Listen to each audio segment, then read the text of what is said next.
What is going on, beautiful people? Welcome to another episode of the Narcissists Code. I'm your favorite self-aware narcissist, Mr. Lee Hammock, better known as Mental Healness, across all social media platforms. This is your first time seeing my face or hearing my voice. I'm a clinically diagnosed narcissist, and I use my platform on social media to raise awareness for NPD, get more people into therapy like myself, 6 years strong, and also validate the victims, survivors, and thrivers of said disorder, said toxic people, said toxic traits.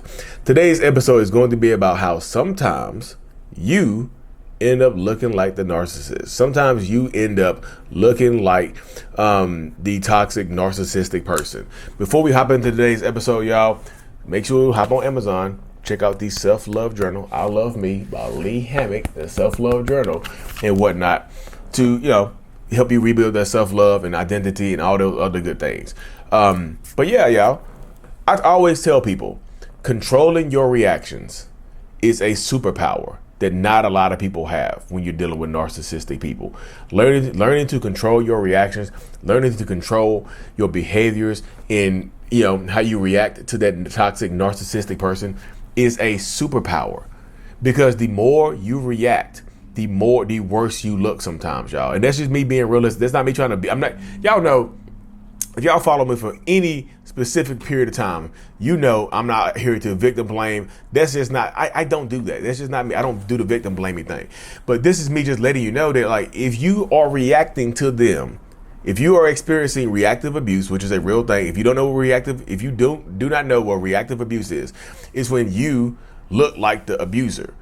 You are reacting to them. You're reacting to them. It could be built up over time. It could be just spur of the moment, but you are reacting to them for some way, shape, or form. You are reacting to them, right? And sometimes they get you on camera. Sometimes they record you being toxic. Sometimes they record you looking like the aggressor. You see what I'm saying? If you are recording or you are continuously reacting out of character, you look like the narcissist, y'all. I'm not calling you the narcissist. I'm just saying you look like the narcissistic person over time. I've seen plenty of videos online where the victim looks like the abuser, and the abuser posted online, and everybody starts calling the person who's actually the victim the narcissist. You might start to act like the narcissist. You might start to pick up traits from this toxic narcissistic person because you've been in a relationship with them and you are reflecting back their behaviors to them. You're reflecting back who I am to me. You see what I'm saying? You learn how to defend yourself against me by becoming and acting like me, the narcissistic person. A lot of people call that narcissistic fleas. It's like when you start to act and behave like the narcissistic person, you start to be a liar. You start to be manipulative. You start gaslighting. You start being dismissive and deflecting and blame deflecting. You start doing that type of stuff because you've been around this person for so long. It's kind of like, when people say you've been in a relationship so long, you start to look like the other person. You start to act like the other person. Imagine looking and acting like your narcissistic person. You see what I'm saying?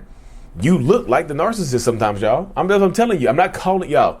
Do not take this video the wrong way. I'm not calling you a narcissist. I'm just telling you, I'm trying to help check you so you don't look like you don't look abusive to other people from outsiders looking in. You see what I'm saying? And not only sometimes do you look like the narcissistic person because you're possibly reacting to them. Sometimes they're already spreading, they've started a smear campaign on you to tell other people the same thing. Sometimes they're telling other people that you are the abuser. They're painting this image of you being an abuser, and then once you behave like the abuser, they got you. Controlling your reactions is a superpower, y'all. I'm telling you, you have to get this. You know how you see the people who meditate and they cross their legs and they start floating into the damn air? That's how you need to get to that level of Zen. you need to get to that level of Zen.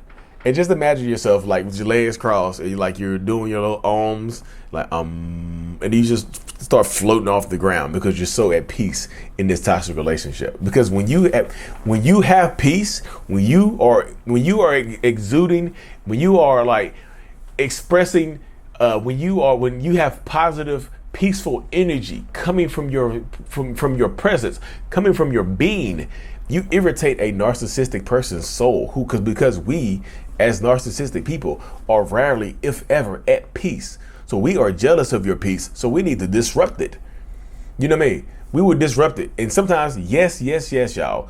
A lot of times, the narcissistic person in your life is setting you off on purpose. A lot of times, the narcissistic person in your life is triggering you on purpose. They're trying to set you up on purpose to behave like this so they can play the victim. Why do narcissists want to play the victim so much? Why wouldn't they? Why wouldn't the narcissist want to play the victim? Why do they need to change their behaviors if people keep coddling them and enabling them? If people keep doing the same thing over and over and over again to this person, why wouldn't they? You see what I'm saying? But Lee, I love him so much. Okay, look, y'all, let your love make you look like the abuser. If that's what you want, if the only reason you stay in this relationship because you feel like you love this person, then let your love make you look like the abuser. Is love worth you looking like the abuser? And some people will just say, yeah, because at least I have them. If you say yes to that question, then you need to go to therapy, y'all. And this is not me trying to down talk you or bad talk you. You need to talk to a therapist because there's something going on inside of you that needs to be healed. You see what I'm saying? If you think love is enough to keep you in a toxic, abusive ass relationship because you love this person, I'm telling you, there's something going on inside of you. I'm not saying there's something wrong with you. I'm saying there's something going on inside of you that needs to be healed to help you break this trauma bond, to help you break the ties that bind you to this person. Because you're going to look abusive. I'm just telling you, look, I'm just putting it out there and being open and honest with y'all. You're going to look, the longer you're in this relationship, the more apt you are to look abusive. And that narcissistic person who might be a covert narcissist that nobody suspects at being narcissistic, that people think is a very good person, that person might be, they might be a covert narcissist that nobody suspects or expects to be narcissistic. And guess what happens? People take their side. The therapist, if y'all go to marriage counseling or couples counseling, they take their side because they're a covert narcissistic person and you are reacting to them.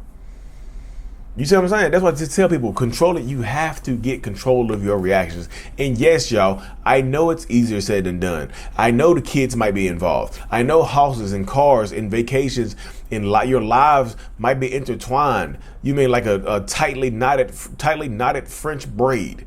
You know what I mean? But you have to find some way to find a healthy outlet that does not help make you look abusive. Because sometimes, I'm just telling you, I have messages from a lot of people. I posted a video the other day about, it's a reactive abuse video. It was like 5 or 6 seconds long. It was a very short video about a person screaming and crying and lashing out, finally lashing out and exploding, and the narcissistic person recording them and staying calm. You know what I mean? And a lot of people are just like, well, Lee, how do I know if they're doing it on purpose or if they're really trying to set me off on purpose? If they pull out the phone, or they don't even have to pull out the phone.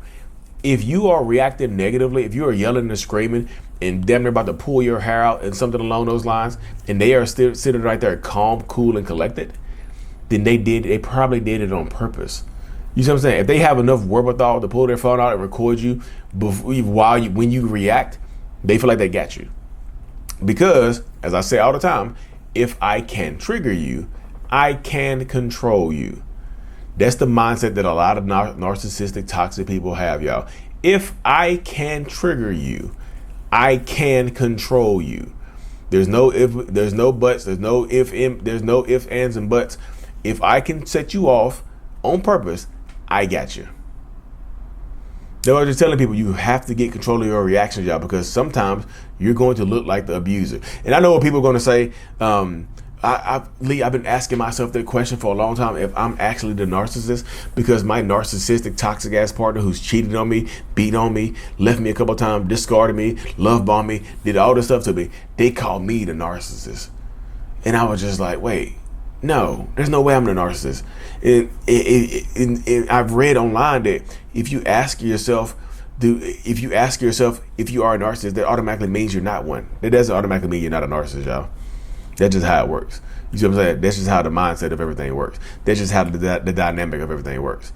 It is a very weird, unique mindset to have. But I'm just telling you, the longer you stay in this toxic relationship, the more you probably are going to look toxic as hell. But Lee, how do I know if it's not me for certain? Yeah, first of all, go to therapy. Are you open to taking accountability and going to therapy and working on yourself? Then chances are you might not be the narcissistic person in your life, in your relationship dynamic, in your relationship space. You know what I mean? Are you willing to take that look, to take that deep introspective look within yourself? You know what I mean? Are you willing to do that? It's up to you. I'm just telling people, it is absolutely up to you in this mindset, in this dynamic of things. But you have to choose you. It's okay to choose you. I know a lot of times in these toxic relationship dynamics, in toxic relationship spaces, they make you feel guilty for choosing you, right? Don't feel guilty for it's easier said than done, but I need you to not feel guilty about picking yourself, about choosing yourself, about winning, y'all. You can win. Winning is definitely 100% possible. I just don't want y'all to look like narcissistic people and it drive you crazy. Some people get driven to the point of craziness because the narcissistic person will not leave them alone. That narcissistic person keeps hammering away at them and hammering away at them and hammering away at them and hammering away at them until you crack and you explode, and then you think you're toxic. Well, Lee, I've had a narcissistic rage incident. My partner did this, my partner did that, and then I started yelling and screaming. Does that make me a narcissist? No, it doesn't make you a narcissist, y'all. I'm just telling you, it might mean you're in a toxic relationship. Have you behaved like this in previous relationships? You know, is this a consistent pattern your entire life, or do you feel like a new person since you've been in this relationship space?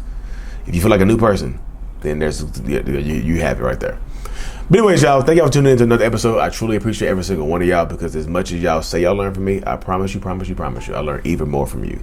Like and subscribe for more, because like I said, if y'all watch this far, you gotta subscribe to the channel. If y'all like this, if you made it this far and liked it, you gotta subscribe to the channel, the podcast, whatever. Thank y'all anyway. Mental Illness is out. Peace.